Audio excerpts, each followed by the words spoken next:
Quelle humiliation, mais quelle humiliation titanesque. Personne n'est à l'abri du destin funeste aujourd'hui encore. Héros, pas héros, vilains, pas vilains. Ils vont tous y plonger dans l'abîme. On va les carboniser dans les flammes infernales bien comme il faut. Des déculottés mémorables, des situations tellement effroyables que même les auteurs ont dû se demander s'ils avaient vraiment gravé ça. Le monde est cruel et aucune pitié ne sera tolérée. Notre rouquin se faisant martyriser par un mec à la teinture bancale. Et Sig, qui n'a toujours pas compris qu'il ne faut pas défier l'archange Levi. Ou encore Naruto qui rappelle à la nouvelle génération qu'il surpasse tous ces cyborgs. Et machin chouette. Lui, il en a rien à faire. Bref, c'est parti pour ce 4e épisode de ta série préférée. Installe-toi confortablement. Lâche ton meilleur like et abonnement pour le soutien. Et on est parti pour 5 humiliations. Légendaires dans les animés. Grimmjow contre Ichigo. Et son aura écrase tout autour de lui le fléau des espadas, Grimmjow Jäger Jacques.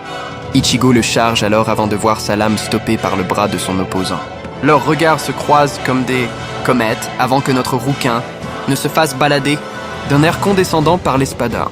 Il ne veut pas faire un effort. Il va lui laisser le temps de sortir son banka et qu'il le surprenne un peu et le voilà s'exécutant. Mais c'est tout. Une explosion cataclysmique. Et dans la fumée, le voilà saisissant son arme à nouveau, l'envoyant s'écraser beaucoup plus loin. Ichigo se ressaisit et bondit dans les airs avant d'être poursuivi et se manger en pleine face la droite de l'espada. Ou pas. Il esquive et tente un nouvel assaut, mais décidément, rien n'y fait. Et voilà cette fois-ci un puissant kick en voyant notre héros préféré s'écraser en contrebas. Grimmjow le poursuit alors, s'élançant à toute vitesse vers ce dernier qui, lui, n'est pas en reste et malgré la fatigue, continue de se battre. Et voilà enfin sa lame. Mais il ne l'utilise toujours pas, se contentant de jouer avec la proie. Alors il venait de se faire humilier et il n'a absolument rien pu faire. Grimmjow s'avançant vers le rouquin. La tension est palpable. Il n'a aucune égratignure et Ichigo lui est très mal en point. Les plans se succèdent et le voilà se saisissant du Shinigami. Une droite, deux droites, trois droites. Des dizaines, que dis-je, des centaines de coups légendaires. Entre chaque coup, les souvenirs d'Ichigo. Insoutenable, tout simplement insoutenable. Voir Ichigo dans cette situation nous fend le cœur. Stop! Arrête! C'en est assez! Ce dernier riant à gorge déployée et Ichigo encaissant encore et encore. Puis le coup final l'envoyant dans les cieux. Mais non, ce n'est jamais assez. Venant finir avec Ichigo, le voilà fort déçu. Et tout ce dont il était capable. Sugatensho. Il n'avait pas dit son dernier mot. Tu ferais mieux de ne pas baisser ta garde, Grimmjow. Le voilà reprenant goût au combat. Il a enfin une bonne raison de le tuer. On s'arrêtera ici le jour où Ichigo s'est fait humilier par Grimmjow. La suite pour un prochain épisode. Naruto n'est pas encore à la retraite. Naruto face à Delta. Les présentations se font dans un tonnerre. Elle est honorée de rencontrer le légendaire Hokage Naruto, mais elle compte se saisir de Kawaki qui lui met en garde notre blondinet. Mais on le connaît, il est hors de question. Alors c'est parti! La voilà chargeant, se retrouvant derrière lui. Du taijutsu nous est servi. Naruto lisant parfaitement chaque mouvement de cette dernière, la saisissant et l'écrasant au sol. Rasengan, absorbé par l'œil de Delta, laisse notre héros perplexe avant qu'il ne prenne du recul. Dans ce cas, il active sa forme légendaire et on nous offre encore et toujours du taijutsu. Et à ce petit jeu, Naruto semble au-dessus. Ou pas.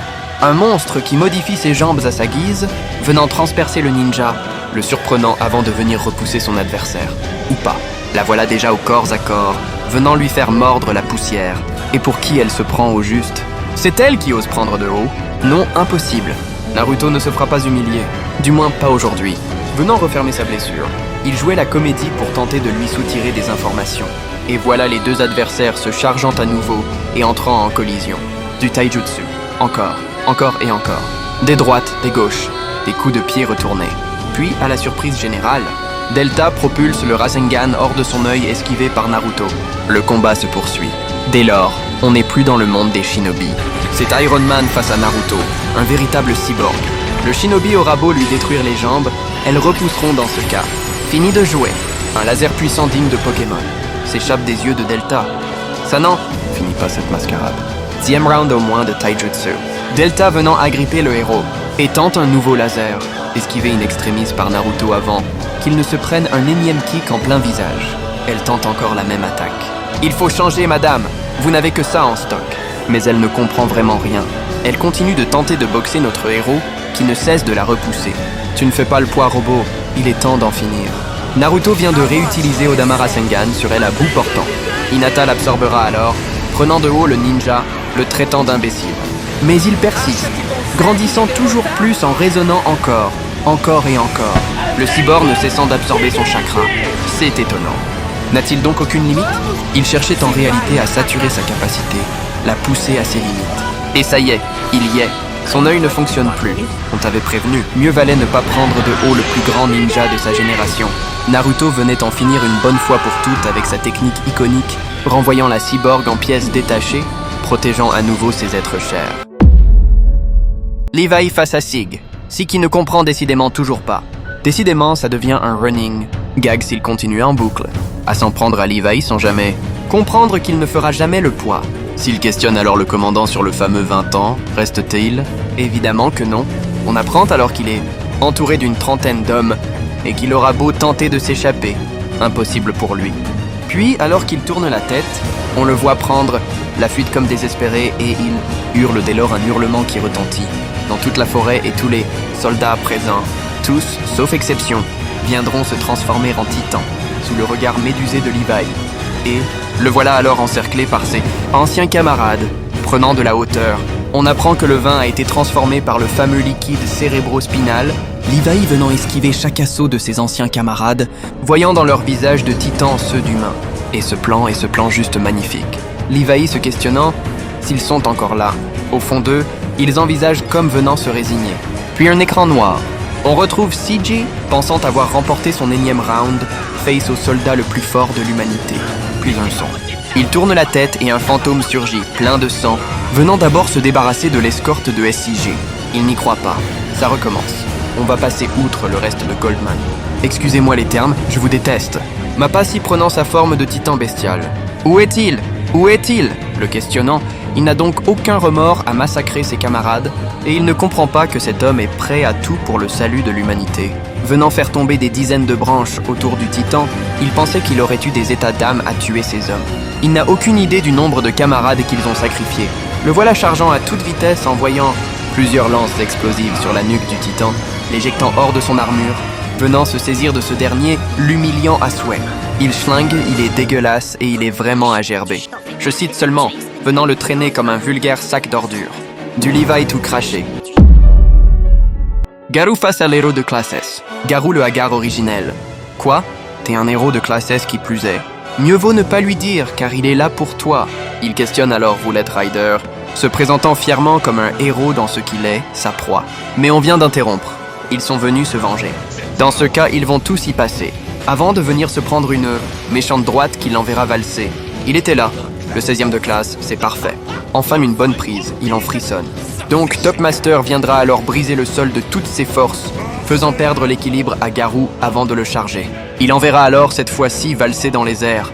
Mais apparemment, il a maîtrisé l'impact et retombe sur ses pattes, tel un véritable félin.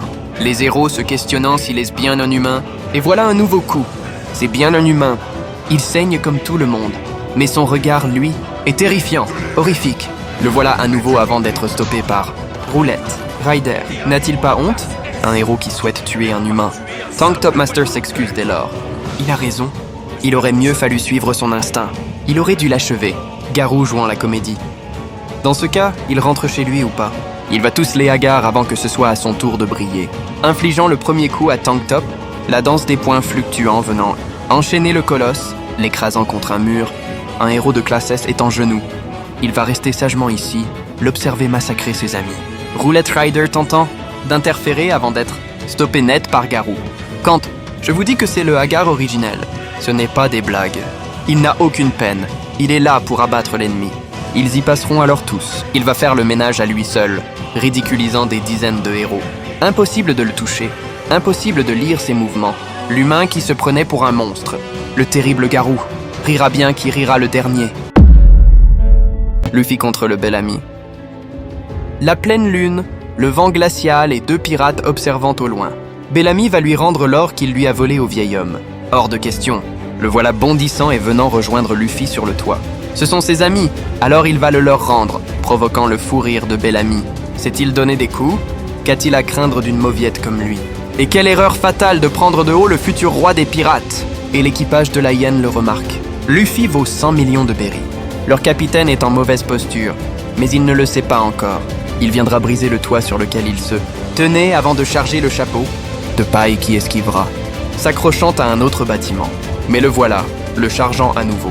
Luffy semble en difficulté. Petite pause. Ou pas. Un véritable crapaud. Il ne cesse de faire valser Luffy de bout en bout avant de trouver l'ouverture et venir l'écraser au sol. Bellamy pensait en avoir fini avant que Luffy ne se relève et showtime.